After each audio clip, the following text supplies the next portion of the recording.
Welcome to Your Story is Your Strength podcast, a podcast about your story, our journey through life, its events, and the activities being our strength. Thank you so much for joining us today for episode 10, which I'm calling MS Ambassadors Unite. I'm Sarah Locke, your host, and I'm joined today by Kris Inman.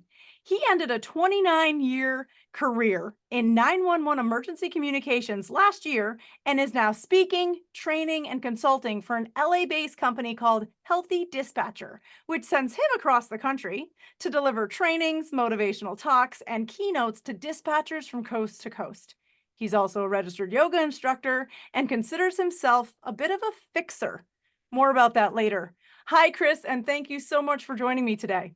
Sarah, man, what an honor it is to be here with you and to talk about this topic. And I know we're both super fiery. We talked before we started here that there's a good chance we could drift into PG-13 territory or, God forbid, beyond, because we're so freaking passionate about this topic. It is just literally my honor to be here with you. And before we get started, I want to encourage anybody watching this, and people watching this probably already know, to go to your YouTube channel and watch your DragonTalks presentation on your YouTube channel. It is riveting, and your story is amazing, and the things you are accomplishing and that you have accomplished and that you've been through, I don't even know what to say. Like, we could spend this whole time just talking about your story, and I'd be fine with that because it is amazing. All that said, thank you so much for having me. It's thrilling to be here with you. I am so humbled, Kris. It's great to hear it. I think as a person with MS, living with MS, it's sort of like it comes across as if we're talking about it all of the time. Yeah. And is it too mundane? Is it too cumbersome for others to hear about it? And I just, the whole mission, right, is to tell our story. And my whole line is tell your story, tell it often, tell it well, make an impact. So I thank you for those great comments. And yes, check out my YouTube channel. Yeah, by all means. It's amazing. It really is amazing. It's great. So I want to, tell our audience why Kris and I are coming together today, right? And why we're uniting. The month of March is Multiple Sclerosis Awareness and Education Month. Plain and simple. Both Kris and I are ambassadors for MS through the National MS Society. And being an ambassador, we're doing it for different reasons. And I wanted to dive into that a little bit today because anybody can be an ambassador for any and all reasons, right? And the mission is to spread the word, spread the orange, build awareness in our local communities about MS, to make an impact, whatever that means, and to raise funds to find a cure. Kris and I both do that differently. And, today we're here to tell our stories. But, Kris, as someone that's readily using the hashtag living with MS, when I'm out in public representing MS and building awareness, I wear things like my MS gear, right? And I was at an event the other day and they thought I was a representative from the National MS Society. Mm. And they didn't know that I lived with MS. Like, I'm sitting here in front of you living with it. Most likely because MS for most of us is an invisible disease. Yeah. But, because of the assumptions that I get, I always start my story with like the jolting truth of imagine yourself lying on the couch after a long, hard week of travel to a very hot and humid state. I'll leave it out, but it's Texas. And it was incredibly hot. I remember posting on Facebook, it's way too hot here for Sarah Locke. It was 112 degrees. I was sweating from behind my knees. Ugh. But I got home and I'm just laying on the couch and I'm just trying to relax. It's been a busy, mind-blowing week at work. And I get up to get a glass of water and I hit the floor. And I look around and I can't feel my legs. And actually the feeling and the sensation I have in them is like that numbing, aching feeling of a foot cramp. Mm. And I'm like, God, that was me 5 years ago, right? So I build a little bit of reality to the story of it happened to me and look at me now, but I'm diagnosed with relapsing, remitting MS induced by heat. So when I overheat, that's my trigger. That's when I flare. Yeah. Now, Kris, on the other hand, you have a totally different story, and I'd love to hear it and how you started your journey as an ambassador, but what actually inspires you to be an advocate? Well, thank you for asking. And again, that's just a little peek of your incredible story, Sarah. And it is incredible. And, when you get to know people with MS, one of the things you find out, especially when you meet somebody like you are so filled with energy and spunk, and you look great. You act like, sometimes I almost think that you guys do almost a disservice to your representation of MS because you're kicking such ass despite it kicking your ass. And when people find out, for example, my wife, and I'll talk about in a second, has MS, a lot of times they're like, what? I can't believe that that's true. So, it's almost, you almost kind of wish that MS would put like a big horn on people so that people would actually believe that you just feel like absolute crap all the time, which my wife does. But you guys are the strongest people in the world because you just put that aside and you keep doing your thing, no matter the thunderstorm that's raging inside. So it's funny how that almost does a disservice to people with MS that represent it, because you don't show it, even though I know, living with someone with MS, the hell you're going through literally all the time. Well, and So just to butt in, Kris, I mean, I always say, I wish it showed up like bruising, yeah, right? But then my daughter says, you'd be one big bruise, you'd be horrible. Because I hurt all the time. yeah, And I do think a lot of people are like, man, you're so strong. And it's like, I didn't have a choice. Your wife didn't have a choice. Those yeah, of us with MS are not like, ooh, I want to have an incurable disease today, yeah, right? And I do think that there's power to that, but there's also two different audiences. There's those that rise above and those that definitely fall into, I have MS and it's destroying my life. yeah, And it's those of us that find the silver lining that do turn to advocating, to lifting others, and to make it known that it is killing us, right? Inside, from the inside out, right. um, slowly. And we're trying to find a cure for that. So, I think it's fantastic to tie it together in, disservice. I always say I don't look it. And then one day I'll be out with like a cane or a walker and they're like, what the heck's wrong with Sarah? Or I'll be hiking with poles and they're like, Yeah. so it is there. Just it's not always there, which is fabulous for those of us that do have MS. We don't want to show it every day. We don't want to look depressed and in pain and riddled with, our tingling and our, sometimes I get a really bad neck twinge that is just ticking and I'll be on a call and people are like, you okay? Like, I'm fine. So there is a lot of things that people don't see. So Yeah. thanks for pointing that out. Yeah. You make it It's look good. you guys, people with MS are the strongest people you'll ever meet. I mean, that's just a fact. And I'm going to tell you a little bit about my wife and my story, but I want to also add, I totally dig the whole idea that you don't constantly, I know you're an advocate, Sarah, and you do a beautiful job advocating for people with MS. But, I am a vegan and a Peloton owner. Two things you absolutely don't want any part of, because all we do is talk about our veganism and our Pelotons. And so nobody wants to hear that. So I'm sure, and my wife talks about this often, how sometimes talking about MS as often as you do you ever just say to yourself, I'm just getting tired of hearing myself speak about this? I'm sure other people are. Does that ever hit you? After the month of March and with my event being in June, I always say in June, I'm just gay this month. Can I just be gay this month? Because I'm also an advocate for the LGBTQ. Yeah. So it's just, I don't want to have MS in the month of June. Can I just be gay? Because it's exhausting. And I talk Yeah. about it all the time. And then I'm brought on speaking, events and talking to groups. And you're just like, MS, MS, MS, MS. Yeah. And it's like, today I don't want to have it. So you're totally right about that. Yeah, I figured as much because again, and by the way, I promise not to talk about veganism or Peloton today, so no worries about that. Because as soon as I said I'm a vegan who owns a Peloton, literally anybody watching or listening to this went click. I'm out. I'm not. He's going to talk about riding the Peloton while eating carrots. I'm not doing. Well, or they're part of the cult and they're like, oh my gosh, how many, That's true. who's Yeah, his like two favorite or three, like he's instructor? going to Who's talk his about favorite Peloton. instructor? Right. Exactly. Well, all that said, yeah, so my story is a bit different. I don't have MS, but my wife does. So speaking of Peloton, only time I'll bring it up, I promise. We got a Peloton bike in 2019. And, the whole pandemic thing, we're trying to figure out a way to exercise at home and all that stuff. And so we're hitting the Peloton hard and it's like, oh, this is amazing. And so my wife would jump on the Peloton and she'd get off the Peloton and she'd be like, man, my legs are super tingly. I wonder if I'm clipping into the pedals wrong. Or she'd get off the Peloton and go, wow, I'm really dizzy from that ride. I don't know what the deal is. And so this started out kind of minor and it started kicking in pretty hardcore to the point that she was like, I don't know what the hell is going on. I think maybe I ought to go to the doctor. So she did. So she got a blood test. And the blood test showed her vitamin D levels were criminally low. Like, I mean, I don't know the exact numbers, but if your vitamin D level is supposed to be like, I don't know, 80, hers was like 4.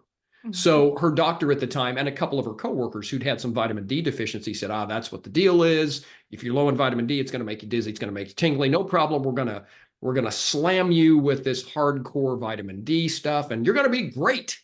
So they did that. And guess what? Nothing changed. So to make a long story short, ultimately the testing resulted in the spinal tap and all the stuff and the MRIs, and she had MS. And so you mentioned, Sarah, in the beginning of this that I describe myself as a fixer. And I don't want to say it's just guys that are this way, but the guys I know, particularly guys that are married, like all we want to do is fix what's wrong if our wife has an issue. It's not just a guy thing. Um, I'm sure you're probably that way with your wife as well. I mean, if there's a problem, I want to fix it. So I always, and to the point that it drove my wife insane. Like a lot of times she'd be telling me about an issue at work and I'd be go, well, here's what you need to do. And she'd be like, I just want to talk. I don't need this fixed. Having said that, I can't help it. I'm a fixer. So when this happened, it was of course devastating because my wife is everything to me. She's my life. She's everything to me. And I couldn't fix this shit. Like I couldn't do anything. And it was maddening to me. Like it was one of the most overwhelming things I've ever experienced. I say this as someone who doesn't have MS with total appreciation that my overwhelming and your overwhelming are different. But I had to find a way to put this energy, this need into something. So I reached out to the MS Society, having found them and saw that there were volunteer opportunities and have just thrown myself into, and I told them right off the bat, Sarah, I was like, look, this is my skill set. I'm a speaker, a trainer. If you can use that, great. If you just need me to sweep floors at events, I'll do that. Whatever it is, like I've got to do something. I've got to help. And so that is the basis of my advocacy, my MS ambassador status. It's just me just doing whatever little damn thing I can to help, even though it's minuscule, but it's still what I've got. And so that's my story. That's why I'm involved. That's why I care so much. That's why I will not stop until we have a cure. And I might add, I talked to Sarah about how tough you are, and you're tough as nails. My wife is a freaking warrior. I mean, you hear people say MS warriors, and it sounds cliche, but it isn't. And I tell my wife frequently, if I had MS, I'd be in the corner, curled up in the fetal position, feeling sorry for myself. So when I watch you guys soldier on, like she goes to work every day, she doesn't miss work. No one that she works with has any idea how hard it is for her. Her big thing is vertigo Mm. all the time, 24/7. It does not stop. It's so bad. She gets so nauseous from it. She'll maybe eat a couple saltines over the course of a couple days. Mhm. And so, she lost significant weight, not that she needed to, but she did. She looks freaking amazing. She looks great, but she feels like utter dung all the time. So that's kind of my story. I said long story short. I think we're 3 days into my story now, but that's kind of where I come from, and that's why I care so much. And it's a phenomenal story. And for us to know that our spouses, our partners love us enough, right, to go above and beyond and to do this for us is amazing, right? It does feel like we're all alone. I always try to be as open as possible of you're not alone. I'm an MS mentor. So somebody who's just recently been diagnosed, let's take the scare out of it for us. I Let's love hit that, Sarah. facts, not the fear, right? And, I know your wife, and her experience it's obviously influenced you. I think my experience, obviously, when I actually got diagnosed, I was with one of my best friends and I was physically shaken. Oh Uh, yeah. right. And I think I was looking down and I said something like, why did I lose all the weight and, push myself so hard for this? And she turned to me and said, "Because of everything, right? You've now got a platform." She's like, "You are going to turn this around and you're going to make this something amazing. You're going to take the silver lining and you're not living with MS, you're living beside MS. It's not going to own you." Right? And she turned into like a motivational speaker for me. I'm like, "Well, thank you." But it drives me every day because that day that I was diagnosed, I said, "In my lifetime, I'm gonna find a cure," because we don't know if it's hereditary. I don't know if my 15-year-old daughter, and when she gets tired and overheated, if when I was 15 and had severe heat stroke all the time in the summer, if that Right. was leading to something. If I do have, your wife was deficient in vitamin D, I was a 4, right? Wow. And now we're all back up with our vitamin D, and I'm feeding vitamin D to my kid. Like, I don't think we can overdo it. I don't know. So there's all of the panic that you go through. And I remember when I was diagnosed, I wasn't home from my first MRI, and my PCP called me and said, Sarah, I can't officially tell you that you have MS, but you have demyelization at your T2, which Mm, is your chest down. right. Yeah. That's why you have the tingling legs. That's why you have that belting sensation. The MS hug. Yeah, oh my God. There has to be another name for that that's not so friendly, Yeah, it because sounds really delightful. And I've seen it. It's not delightful. it's such a panicking feeling too, because it feels like it's squeezing the air out of your lungs. And then you Yeah. start panicking, and the more you panic and stress about it, what happens with MS? It gets worse. Yeah. So, you're sitting there just like take slow breaths. But I was diagnosed, and my daughter was home, and I think maybe she was 8 years old. And I started crying, because all of a sudden the doctor's riddling off all of these. I got to get with the neurologist, and I should get a specialist with MS. It's not all neurology is the same. And my head is going through, what is multiple sclerosis? Like, I actually don't know. Should I have been praying for Lyme or lupus? Because those are the three things they said I had: Yeah. MS, Lyme, or lupus. And none of it was something that you're like, oh my gosh, I'll take that one. Yeah. Um, Take this but one for she 500, Alex. Right. And, she ran upstairs, and she was crying, and, I was like, "Oh my gosh, I'm a mother now, so put the phone down and consult my daughter." And, I said, "Why are you crying?" And she said, "Well, one, you're crying, but you're gonna die." I said, "Oh, Mhm. honey, I'm not gonna die from MS. But I'm crying because knowledge is power, and I don't have any knowledge. I don't Yeah. Yeah. know. I'm so scared and frustrated on what I don't know." So we're going to go to the doctors, and we're going to get all the pamphlets, and you're going to help me read them, and you're going to help me choose, and she was super excited. She helped me choose my first disease modifying treatment. Um, and it was all based on side effects. And she's reading like, none of these look good, mom. None of them. And, we opted for like hair loss and potential breast cancer. And it's like, good. That's Great. what, Great. so, it's why I Great wear these cool bonuses. hats. It's the cool hats are because I have hair loss. But it's just like, there's just such a silver lining of it's built the connection I have with my daughter, and having family and friends understand what we're going through. And there's so many of us with MS that choose to closet it and hold it back. I've actually had somebody reach out to me in my workplace and say, I'm asking you this, and I want you to be, please don't tell anybody. But I'm asking you because you're so open about your MS. How are you so open and not scared that they're going to limit you or put you on something that you're no longer able to work here anymore because? And I was like, well, they're the second person I told, right? My loved ones and my workplace, because I need help. Stress hurts me. I Yeah. need you to know that today's not my day. I Yeah. can't present today because the word virtualization is banana in my head, and it's coming out as banana. Like, I've got brain lesions that make me say words that are like, add it to the dictionary, Yeah. Yeah. right? So Yeah. there's just some stuff that I think the workplace needs to know. And, I get to be on talks now with my workplace of invisible diseases and workplace equality. And it's sort of like, I get to share my message again to a bigger, broader audience.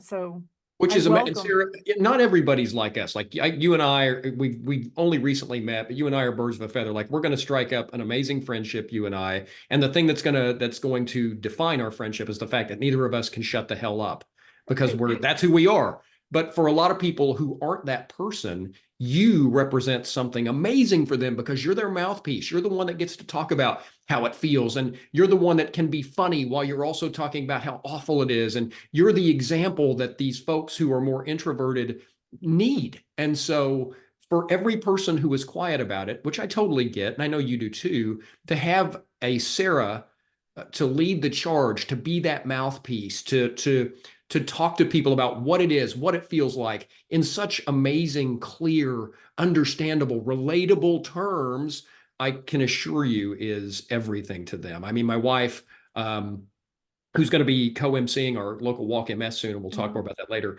is not an introvert per se, but she's also not like me. I mean, my wife knows when to shut up. I do not. So she, I know, appreciates people who are able to say and do the things that she would herself probably like to say and do. So I am not wearing a fancy hat, but I tip my proverbial fancy hat to you, Sarah, for what you do. Well, thank you so much. And, I think I'm so vocal about it because there are so many common misconceptions about multiple sclerosis, Yeah. right? You know, there's so many, like my mom, when I told her it was over the phone, we live 4 hours away, she crumbled to the ground in my dad's arms and said, "My daughter's going to die. Mm. Did I do this? Is this something I did?" Oh, And, it's just like trying to then, you're like, Okay," and reassuring others, yeah. right? The misconceptions, right? What are some that you've heard? I'd love to hear some examples. I know you're, with your wife having MS and you talk a lot about MS and that journey. What are the misconceptions that you're running into? Does she drive? Can she work? So is she able to do anything at all? Um, she is still working. People can't believe that. Well, first of all, they see you and they can't believe you have it. But when they hear about the disease, and you mentioned in the opening that I had a 29-year career in 911 emergency communications, which is true. And MS and 911 are alike in the fact that no one ever thinks about either one until it becomes part of their lives. So most people don't ever put any thought to 911, how it works, what do you do? Until they have to call 911. And I think MS is exactly the same way. Why would you ever think about MS? You maybe hear it on your periphery. Maybe you've seen a celebrity that has it and you think, oh, geez, that's awful, but you don't think any more about it. So I think most people are in that mode. They've heard of it. They think they know what it is. And they've seen people on TV in wheelchairs who have it. So again, as your family reacted, I think my wife has gotten a lot of that too. Is she able to work? Yeah, she goes to work every day. She's fine. She's a community health nurse. She's an RN epidemiologist at our local health department. She's essentially a disease detective, which is the coolest job. That is I mean, awesome. for her, it's just work, but she'll come home and, she's been investigating diseases all day. It's really fascinating stuff. But yeah, that's kind of what I run into. And then, of course, just people not even having any idea what's going on with her. Like, is she okay? Yeah, she's okay. She looks great. She seems like she's great. But there's so much going on, underneath, as you know all too well. So yeah, I think when people hear MS, it's like when you hear about 911. You don't really know much about it. You've seen stuff about it on TV, so you think you know, but you don't really Mhm. know.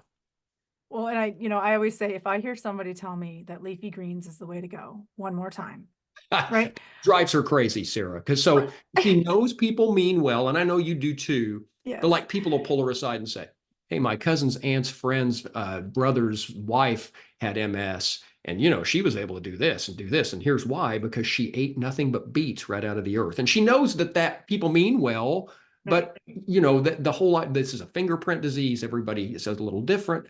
And people don't, that kind of drives her a little bananas, but she doesn't, she appreciates the effort, but it does drive her a little nuts. Yeah, we do call it the snowflake or fingerprint disease because we're all different, right? We love connecting with one another because we do have like symptoms, right? Everyone with MS has a bit of fatigue or a lot of fatigue. Oh gosh. Everyone with MS has the tingling. Mm, Everyone with MS, like we have certain things, but then we're experiencing differently or in different parts of our body. Some of us lose our eyesight. I mean, tons of extremes. We make it look really good, right? But we'll have people be like, "Well, you're good, right?" And I remember 2 years ago, I actually really leaned into through COVID. I started drinking a little heavier than I should have, and yeah, I called on my sobriety. I called on eating healthy and finding control in things I could control, and yeah. that's what goes into my body. So I turned it upside down, and I actually took off like 68 pounds. Wow. And people thought I wasn't doing well with my MS because I was losing weight. But Yeah, actually, I'm doing really great and I'm in control of some things. And losing weight does help any situation, right? It takes the ache off your knees and you know yeah, that that's not MS. It takes the ache out of your back and you know that's not MS. It gives you a little more energy, which you're like, oh, thank God, because that is MS. It makes you sleep better at night because I actually ride a 4-hour sleep train and that's it. yeah. If you can believe it, right? This energy with 4 hours of sleep train. I Hmm. actually had somebody say, when I was diagnosed and I said I was going to be really tired a lot. And she goes, "Well, thank goodness you were born with the energy of 12 people. We'll dial you back down to one and you'll be fine." Um, so, I mean, it's a really cool thing to hear about myself personally, but to know that we're all different, we're all struggling, and everybody sees us being amazing, so assumes we are amazing. And like, I'll turn down events. I'll turn Oh God. down Oh going yeah. inside right now is a big thing for me. Yeah. COVID, the flu, RSV, all of that. I have a compromised immune system because I am choosing to be on a disease modifying treatment to stop my immune system from Yes. attacking me. And I have hard choices I have to make. Yeah. Yeah. So I've lost friends, I've lost connections because during this time of winter now, I'm not even going to say COVID, winter months, I don't want to go inside. So I'm like, hey, is there an outside gathering? They're like, no, it's 12 degrees outside. So, there's a lot of things that are seasonal now for me. But I love hiking in the winter because I don't overheat, right? I love doing things in the winter because there's no bugs. There's nothing to, trigger me to go into a flare.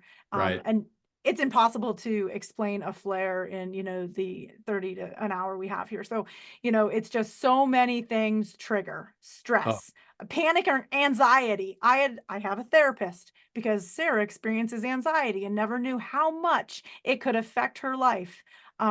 And learning what I can control and how to accept or deal with things I can't control. yeah. And there's so much out there for help. I think the National MS Society is my main resource. It is my screensaver. It is where I go. It's why I became an ambassador, because when I'm out and about and people ask me about myself, or I have an aunt that, or can I call you? My daughter's depressed because she has MS.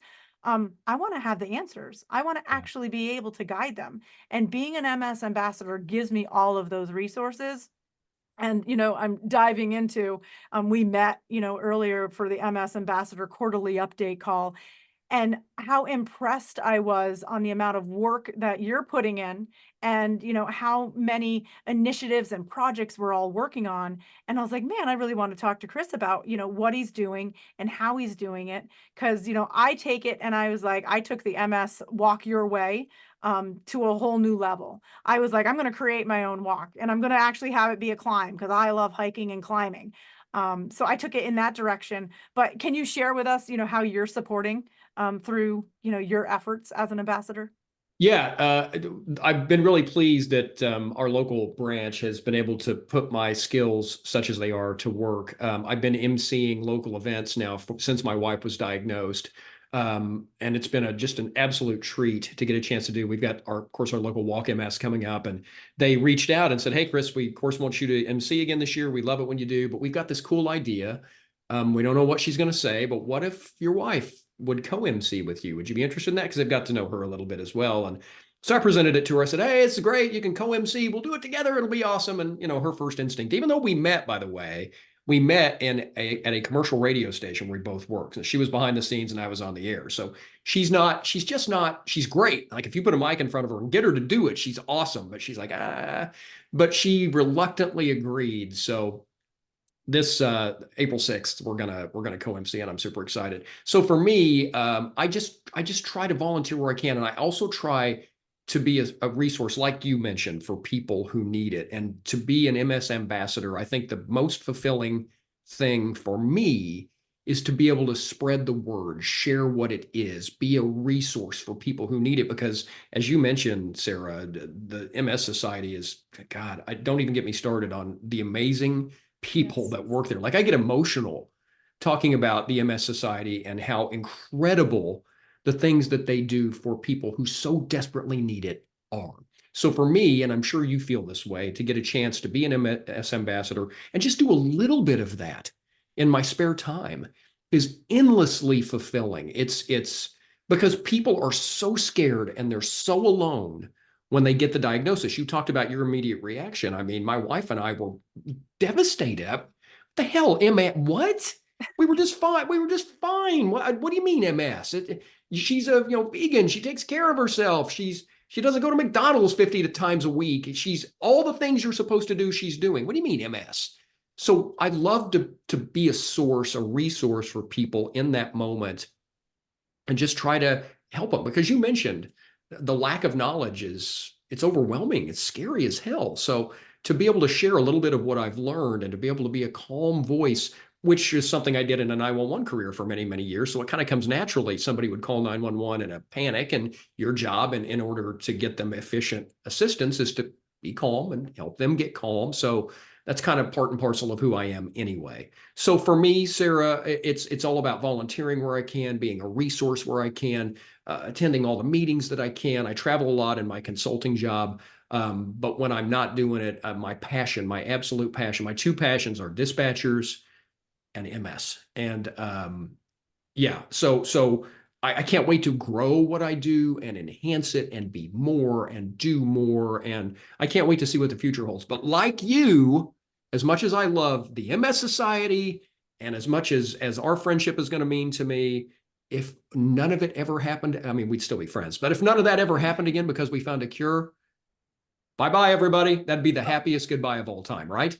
Absolutely. I mean, I actually recently did an interview with the National MS Society, and they said, we're actually changing the question from if we find a cure to when we find a cure, Love that. Love because we're it. so close. Yeah, And, totally. it's even finding, vaccines for COVID led to some MS research, Crazy. taking further steps. And it's like Crazy. everything we're experiencing in the world today around us is having something to do with MS research. Yeah. And I know like a little bit of my story is when I was first diagnosed, I had it on my bucket list before that to hike Mount Washington, which is the highest peak in the Northeast, and with my tribe. And I was like, well, that's out, right? I was supposed to do it that October, and I was diagnosed in August. And I was like, never going to happen. It took me 30 days just to get my legs to start working normally again after, Right. some big steroid injections. And but the following year, I was like, I'm going to do this in the midst of COVID, right? June 2020, let's just all quarantine and find a place up north to stay for the night. And we'll take off first thing in the morning before the sun cracks.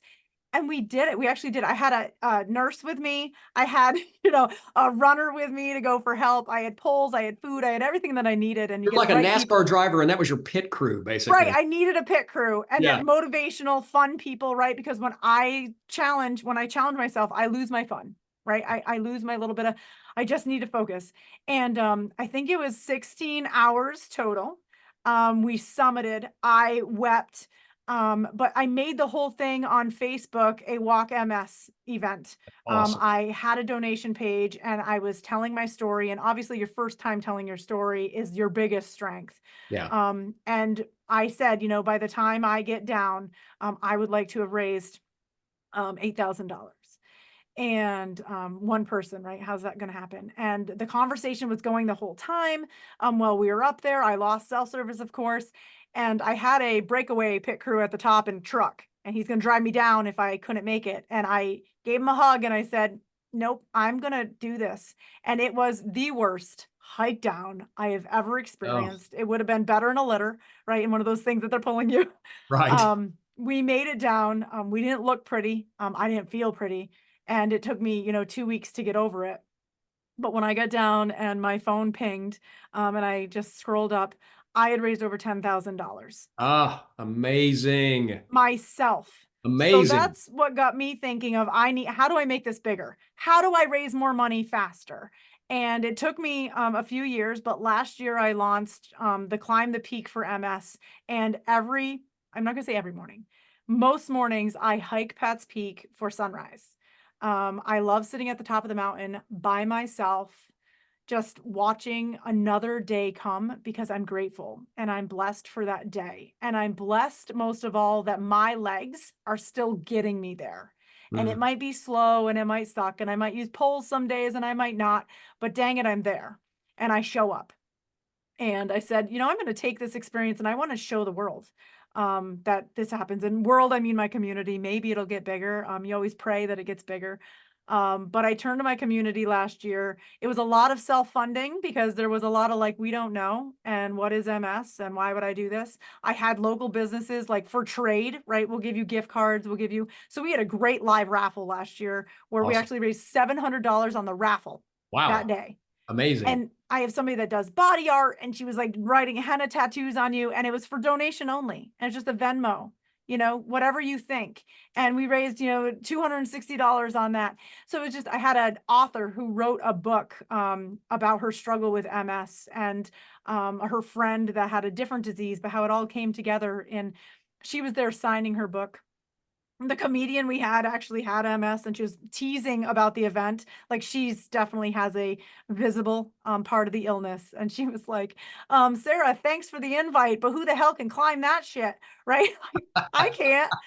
So I'm trying to make it completely accessible this year too. They have a chairlift there. Why can't we run the chairlift? But we raised $16,000 last year. Oh, And I got to say, when you say you've got a connection with the National MS Society, it brings you to tears. I have a contact at the MS Society that she helps me. She motivates me. She tells me I'm a kick-ass, fundraiser, and I've got this, because I struggle sometimes with, I've got a day job and I do this at night and I have to figure this out and I got to get all the sponsor letters out and I have to find all the collateral and I design my own logo and build my own t-shirts and have my own event hats. And, she just helps me with all of that. Do we have a tax ID? Right? Because people are now providing me money. They upped my goal to $20,000 this year. wow. And that's my goal. I do have 12 amazing sponsors that came through the door this year. And, we're getting a videographer this year. We're going to really try to promote it and get things like really amped up. But last year I had 25 people register, 68 showed up and registered on site, but that doesn't leave for a lot of fundraising. Right. So this year we're sort of like, the biggest thing with the Walk MS is everybody wants to walk it. Nobody wants to actually share the story and fundraise. So Right. this year, the big drive is to tell my friends, you're part of it. Now share our story together. And I have a friend, I'm going to name her Christy Learn. She is amazing. She is the one that said, you're doing it for everything, right? This is for everything. She has been sharing our story just for, I don't know, 3 weeks now. And the way that she's accepted my story, the way that she heard and experienced my story. And it makes me cry to read her posts. And she's up over $1,000 Wow. in self-raising Wow. as my friend. And my daughter, right? She told her story as a 15-year-old and quickly hit her mark. And I was like, this is what we need, is people sharing their stories. Like this whole podcast, and why I built it is, your story is your strength. Yeah. And pull those little emotional nerves of your friends, your family. This is a big deal. Yeah, Could be absolutely. it could be somebody that you're talking to that has MS. It could be somebody that, you're just like everything, right? There's so many diseases in this world today. I'm not going to lean that MS is one of the worst. MS is one of them. And how many people are in this world, and how do we come together to support all of them? Every month has a different, disease that we're calling out. I think MS shares it with kidney disease, right? And there's just a lot going on. So we always ask $5. I'm not telling you to put big monies into this. I'm saying if my 666 Facebook friends gave $5, Yeah. do the math. Yeah. That's that much closer to finding a cure for MS. Yeah, it's right there. I mean, now that they've got a decent idea of what it is that's causing the disease, I mean, that of course is the key to any kind of cure. You got to figure out what the hell's causing it. Well, now that we've got the whole EBV thing going on, and that's a whole nother Yes. podcast. It's just an exciting time. And you mentioned the DMTs, the disease modifying therapies. My wife is on a really powerful one as well, and it renders her also very vulnerable immune system wise, like you. I mean, if we go somewhere, she's in a mask. Mhm. And, that's not always popular with people. Sadly, masking became somehow political. I don't even get me started. Also another podcast. But it is amazing where we are compared to where the MS world was 15 years ago. I mean, when I've looked back at the history of the disease, and Yes. I know people who were diagnosed in the 80s or 90s, for the longest time, they just basically had nothing, or what they had was the equivalent of not much. And the side effects, which you talked about earlier, were off the charts back in the day. So now we are at a point where people with MS have effective ways to hold it at bay for now. And a great MS specialist that we follow on YouTube always says the goal with MS is to make it a boring background disease. Like, I Yes. want to make MS, but even long before we cure it, let's just make it a boring background disease. It's a chronic illness that's easily dealt with. It's in the background. It doesn't define you in any way, and it's not even that big a deal. And we are literally almost there. We're getting so close. So any little thing people can do, you're so right, Sarah, and I love the way you put it. It doesn't take much, just a little contribution here and there, or some volunteerism, or just taking a little bit of time for the cause. And you're right, there are thousands of diseases, and they're all awful, but this just happens to be the one that affects us. Right. So that's why we are advocating for it. That's why we're ambassadors. That's why it's everything to us, and it will be until it's either done or we are. And I don't know about you, but I plan to live to about 155. So we're going to cure this damn thing. Well, I mean, you're a vegan and you have a Peloton, I mean, come so on, what more do you need? I'm here right, forever. right, Be a barely moving skeleton on the Peloton in like the year 2000, 80. They're going to be like, is that guy still? Yeah, he's moving. right. Well, Kris, I could talk to you about MS and our stories all day long, because I feel that you too have an endless passion, right, to find this cure. I've made it my life's mission. I know you've made it your life's mission to find a cure, creating awareness and touching as many people with our stories as possible. And I've enjoyed our conversation. It's actually not the right words. I think I've had a ball with this and I loved it very much. And I thank you for spending the time with me today and for sharing your story, but it's most definitely both of our strengths. I mean, we can't say it enough. And I'm going to say and wrap it with, let's keep spreading the orange because a cure is on the line.